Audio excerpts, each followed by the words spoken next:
तो चलिए आज मैं आप सभी को बताती हूँ कि पोषण ट्रैकर में जो हमारे ये अभी रिसेंट अपडेट्स आए थे उनके अनुसार आप अपने लाभार्थियों का एफआरएस का प्रोसेस कैसे कर सकते हैं। तो चलिए हम शुरू करते हैं अपना वीडियो। तो इसके लिए आप अब अपने बेनिफिशरीज़ का यानी कि आपके जो भी टीएचआर के लाभार्थी हैं उनका एफआरएस का प्रोसेस आप डायरेक्टली बेनिफिशरीज़ में जाकर भी कर सकते हैं। तो बेनिफिशरीज़ पर जाने के लिए आपके पास दो ऑप्शन होते हैं, आप चाहे तो यहाँ से भी जा सकते हैं और यहाँ से भी। तो चलिए हम बेनिफिशरीज़ पर जाते हैं। बेनिफिशरीज़ पर जाने के बाद हमारे पास कुछ इस तरह का इंटरफेस आता है। तो हम यहाँ पर प्रेग्नेंट विमेन पर जाएंगे और प्रेग्नेंट विमेन पर जाने के बाद हमारी जितनी भी महिलाएं हैं यानी कि जितनी भी गर्भवती महिलाएं हैं उन सभी की लिस्ट यहाँ पर आ जाएगी। तो हमें इनमें से जो भी हमारी महिला हैं यानी कि गर्भवती महिला है उनका एफआरएस करना है। तो इसके लिए हम यहाँ पर जो ये गर्भवती महिला हैं इनके आगे ये सर्कल बना हुआ है, इस पर जाएंगे और इस पर जाने के बाद आप देखेंगे कि इनका यहाँ पर मोबाइल नंबर वेरीफाई नहीं है। तो आप सभी आपके जितने भी लाभार्थी हैं चाहे वो राशन लेकर जाते हों या ना लेकर जाते हों, कहने का मतलब ये है कि आपके जितने भी रजिस्टर्ड लाभार्थी हैं पोषण ट्रैकर पर आप सभी का मोबाइल नंबर वेरीफाई कर लें। और आप यहाँ पर देखेंगे कि हमने इनको टीएचआर एससीएम में यस भी कर रखा है। तो हमें इनका ई-केवाईसी और फेस कैप्चर करना अनिवार्य है, यानी कि हमें इनका एफआरएस का प्रोसेस पूरा करना है। आप यहाँ पर देखेंगे कि यहाँ पर लिखा भी हुआ है eKYC and face capture for the beneficiary are incomplete which are important for enabling THR and SCM distribution, यानी कि लाभार्थी का ई-केवाईसी और फेस कैप्चर इनकम्प्लीट है और टीएचआर एससीएम डिस्ट्रीब्यूशन के लिए इसे करना अनिवार्य है। तो इसके लिए हम यहाँ से प्रोसीड पर जाएंगे और प्रोसीड पर जाने के बाद आप देखेंगे कि आपके पास कुछ इस तरह का इंटरफेस आएगा। तो अब जैसा कि आपको पता ही है कि हमारे जो अभी पिछले 2-3 अपडेट्स आए थे इनमें हमारा एफआरएस का प्रोसेस चेंज कर दिया गया है। अब हमें पहले हमारे लाभार्थी की ई-केवाईसी करनी है और बाद में फेस कैप्चर होगा। तो आप देखेंगे हमारे पास पहले ई-केवाईसी के लिए स्क्रीन खुली है। तो हमने यहाँ पर दिया भी हुआ है कि हमें यहाँ पर किसकी ई-केवाईसी करनी है। और जैसा कि हमें पता ही है कि हमें प्रेग्नेंट और लैक्टेटिंग में जो संबंधित महिला हैं उन्हीं की ई-केवाईसी करनी होती है। तो इसके लिए हमारे पास दिया हुआ है कि हमें ई-केवाईसी के लिए क्या क्या रिक्वायरमेंट्स हैं। सबसे पहला तो लाभार्थी के पास आधार कार्ड होना चाहिए और साथ ही जो बेनिफिशियरी हैं उनके पास जो फ़ोन है बिल्कुल उनके हाथ में होना चाहिए ताकि ओटीपी आ सके। और यहाँ पर फ़ोन से मतलब है कि वो फ़ोन होना चाहिए, वो फ़ोन नंबर होना चाहिए जो उनका आधार से लिंक है, क्योंकि ओटीपी उसी फ़ोन नंबर पर जाएगा जो उनका आधार से लिंक है। तो हम यहाँ से प्रोसीड करेंगे और प्रोसीड करने के बाद आप देखेंगे कि आपके पास कुछ इस तरह का इंटरफेस आएगा। तो जैसा कि आप सबको पता ही है, आप यहाँ पर सबसे पहले लाभार्थी का आधार नंबर डालेंगे। आधार नंबर डालने के बाद आप जो ये कैप्चा कोड दिया हुआ है इसे एज इट इज़ डालेंगे। यदि आपको ये कैप्चा कोड समझने में कोई समस्या होती है तो आप यहाँ ट्राई अनदर पर जाकर इसे चेंज भी कर सकते हैं। तो चलिए मैं आपको ट्राई अनदर पर जाकर इसे चेंज कर कर दिखाती हूँ। तो हम यहाँ ट्राई अनदर पर जाएंगे और ट्राई अनदर पर जाने के बाद देखेंगे कि आपका जो ये टेक्स्ट है पहले कुछ और था, अब चेंज हो गया है। आप देखिए अब मैंने फिर से ट्राई अनदर करा तो ये चेंज हो गया है। तो चलिए अब हम यहाँ से रिटर्न टू पोषण ट्रैकर जाते हैं। यहाँ पर इसे यस कर देंगे, गो बैक जाएंगे और गो बैक जाने के बाद मैं आपको एक और लाभार्थी का दिखाती हूँ प्रेग्नेंट में ही। तो हमारे यहाँ पर ये दूसरी प्रेग्नेंट है गीता, तो इसके लिए हम यहाँ जो ये सर्कल बना हुआ है इस पर जाएंगे और इस पर जाने के बाद आप देखेंगे कि इनकी eKYC तो हुई है लेकिन इनका फेस कैप्चर नहीं हुआ है। आप यहाँ पर देखेंगे कि इनका मोबाइल नंबर भी वेरीफाइड है, इसीलिए यहाँ पर ग्रीन टिक है, आधार के आगे भी ग्रीन टिक है और इनकी eKYC भी हुई है, इसीलिए इसके आगे ग्रीन टिक है, लेकिन इनका फेस कैप्चर नहीं हुआ है। आप देखेंगे यहाँ पर लिखा भी हुआ है face capture for the beneficiary is incomplete which is important for enabling THR and HCM distribution, यानी कि इनका eKYC तो हो चुका है लेकिन फेस कैप्चर नहीं हुआ है। तो उसके लिए हम यहाँ पर प्रोसीड पर जाएंगे और प्रोसीड पर जाने के बाद आप देखेंगे फ़िलहाल यहाँ पर अभी प्रोसेसिंग हो रही है। प्रोसीड पर जाने के बाद आपने जो ये दिया हुआ है कंसेंट, आप इसे एक्सेप्ट करेंगे। एक्सेप्ट करने के बाद आप देखेंगे कि यहाँ पर हमारे पास प्रॉपरली दिया हुआ है कि हमें फेस कैप्चर किसका करना है, यानी कि प्रेग्नेंट महिला की फ़ोटो दी हुई है, ये इनकी eKYC फ़ोटो है।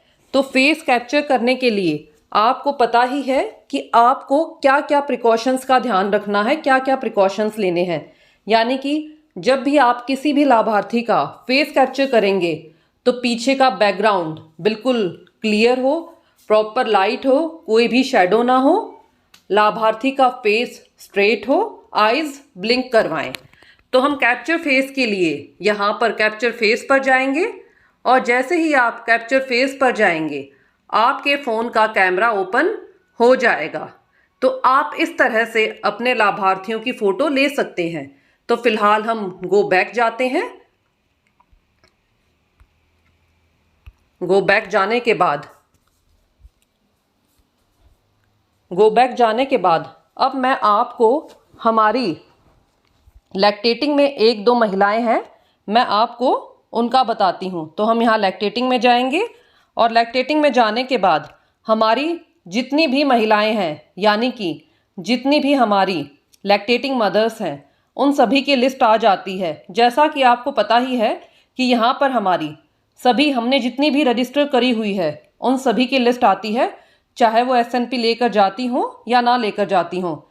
तो यहाँ पर हम स्टार्टिंग में ही देख लेते हैं, एक महिला है यहाँ पर अंशु कुमारी, तो हम यहाँ पर जाएंगे और यहाँ पर जाने के बाद आप देखेंगे कि यहाँ पर इनका मोबाइल नंबर वेरीफाई नहीं है, तो आप यहाँ वेरीफाई पर जाकर इनका मोबाइल नंबर भी वेरीफाई कर दें।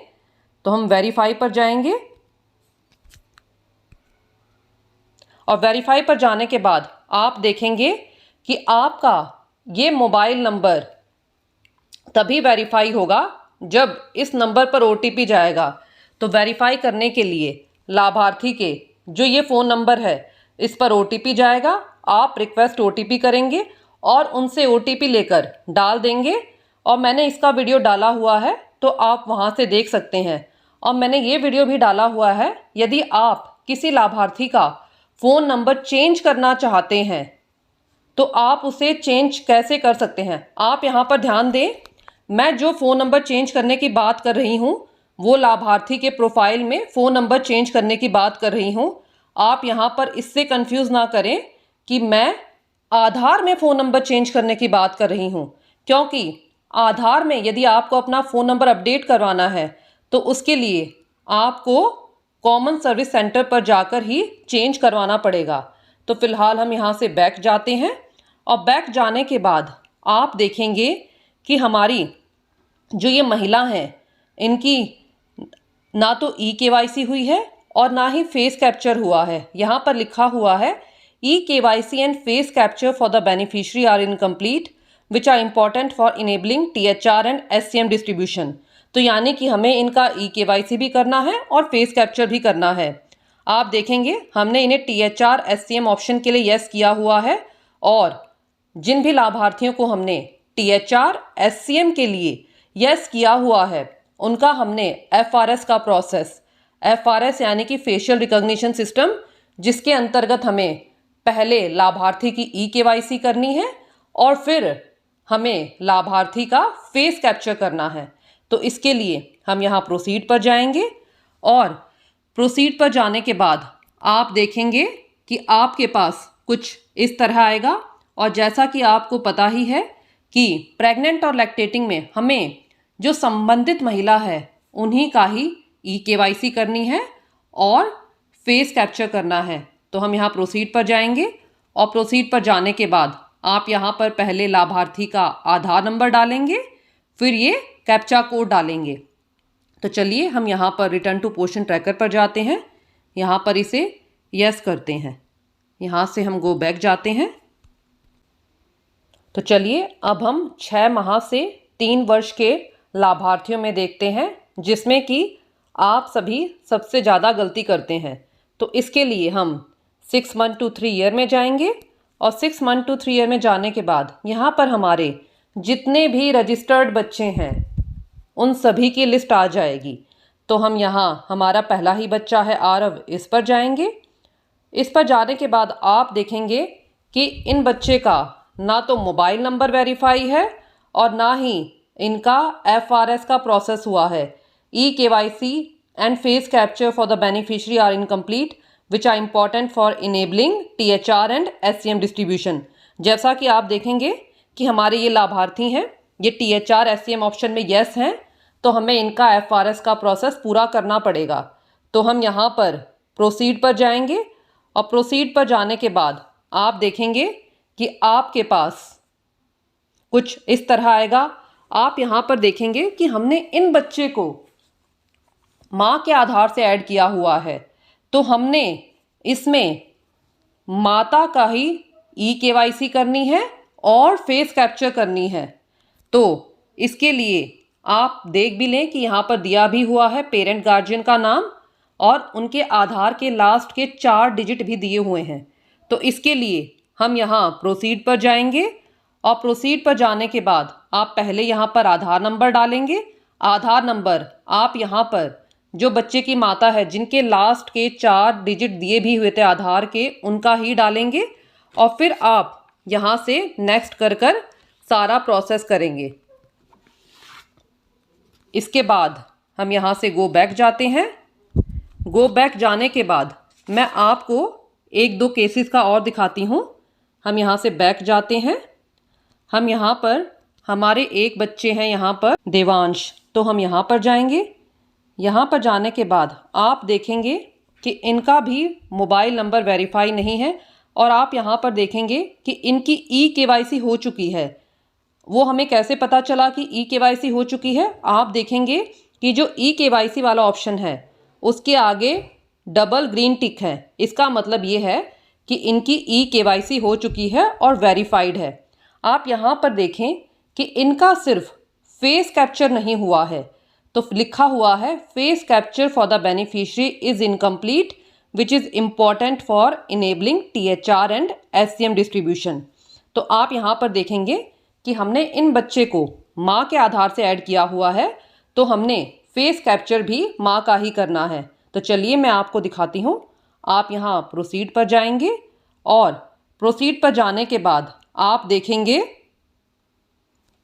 आप फिर पहले यहाँ से एक्सेप्ट करेंगे। एक्सेप्ट करने के बाद आप देखेंगे कि आपके पास प्रॉपरली यहाँ पर दिया हुआ है कि आपने किसका फेस कैप्चर करना है, यानी कि EKYC फ़ोटो आपको इन्हीं का फेस कैप्चर करना है। तो इसके लिए आप यहाँ पर कैप्चर फेस पर जाएंगे। कैप्चर फेस पर जाने के बाद आप लाभार्थी की फ़ोटो को बिल्कुल ढंग से लेंगे, उनकी आईज़ ब्लिंक करवाएंगे, स्ट्रेट फेस रहेगा। तो हम यहाँ से बैक जाते हैं और बैक जाने के बाद मैं आपको एक लास्ट केस का और कर दिखाती हूँ। तो हमारे यहाँ पर एक बच्चे हैं प्रणव।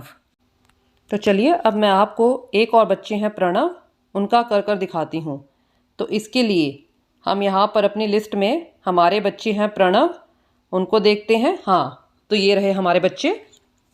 तो हम यहाँ पर जाएंगे। यहाँ पर जाने के बाद आप देखेंगे कि इनका भी मोबाइल नंबर वेरीफाई नहीं है, तो आप सबसे पहले इनका मोबाइल नंबर वेरीफाई कर लें और आप देखेंगे कि यहाँ पर इनकी ना तो ई-केवाईसी हुई है और ना ही फेस कैप्चर हुआ है। तो आप यहाँ पर ध्यान देंगे कि यहाँ पर जो ये बच्चे हैं, यानी कि जो ये बच्चा है या ये खुद के आधार से ऐड है।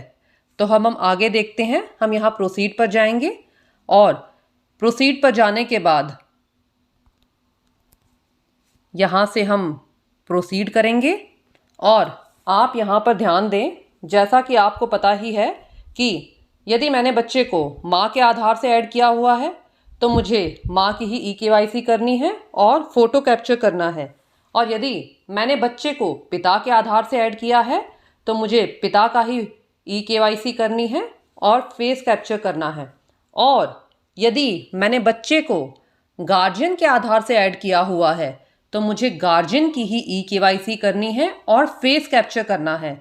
लेकिन यदि मैंने बच्चे को खुद के आधार से ऐड किया हुआ है तो उस केस में हमारे पास 3 ऑप्शन आते हैं, मदर, फादर और गार्जियन। आप इनमें से किसी भी एक को सिलेक्ट कर सारा प्रोसेस कर सकते हैं।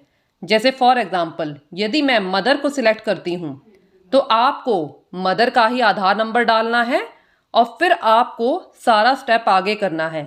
जैसे मैं यदि फादर सिलेक्ट करती हूँ तो आपने फादर का ही आधार नंबर डालना है और फिर प्रोसीड करना है। इसी तरह से यदि मैं गार्जियन सिलेक्ट करती हूँ तो आपने गार्जियन का ही आधार नंबर डालना है और उन्हीं का फेस कैप्चर करना है। तो आप सभी वर्कर अब इस तरह से प्रोफाइल में जाकर भी आपके जितने भी लाभार्थी हैं उन सभी का FRS का प्रोसेस पूरा कर सकते हैं। तो मैं उम्मीद करती हूँ कि आपको वीडियो अच्छे से क्लियर हुआ होगा, और यदि आपके कोई डाउट्स हैं तो आप कमेंट्स में पूछ सकते हैं।